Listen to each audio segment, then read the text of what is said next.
देश में राजभवन और राज्य सरकार के बीच विवाद नया नहीं है। कई राज्यों में पहले भी राज्यपाल और सरकार के बीच विवाद की स्थिति बनती रही है और आजकल महाराष्ट्र में भी ये स्थिति दिखाई दे रही है। महाराष्ट्र के राज्यपाल भगत सिंह कोश्यारी और राज्य सरकार के बीच पिछले कुछ दिनों से दूरियां बढ़ती ही जा रही है। इसके बाद अब सरकार की ओर से केंद्र की मोदी सरकार से बड़ी मांग कर दी गई है।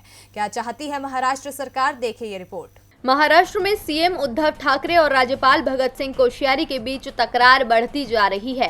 पिछले दिनों राज्यपाल सरकारी विमान के इस्तेमाल को लेकर सुर्खियों में रहे, जिसके बाद से दोनों में तकरार बढ़ गई थी। लेकिन अब एक बार फिर विवाद बढ़ता दिख रहा है। दरअसल अब मुख्यमंत्री ठाकरे ने राज्यपाल भगत सिंह कोश्यारी पर बीजेपी के ढर्रे पर चलने का आरोप लगाया और कहा कि अगर केंद्र सरकार चाहती है कि संविधान बरकरार रहे तो उसे उन्हें वापस बुला लेना चाहिए।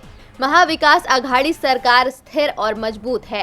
राज्य सरकार पर निशाना साधने के लिए केंद्र राज्यपाल के कंधे का इस्तेमाल नहीं कर सकता। इसके साथ ही शिवसेना ने अपने मुखपत्र सामना के संपादकीय में कहा कि राज्यपाल भगत सिंह कोश्यारी फिर से खबरों में है। वो पिछले कई वर्षों से राजनीति में रहे हैं।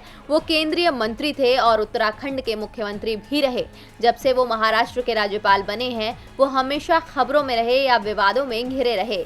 वो हमेशा विवादों में क्यों रहते हैं, ये एक सवाल है। हाल में वो राज्य सरकार के विमान के इस्तेमाल को लेकर खबरों में रहे।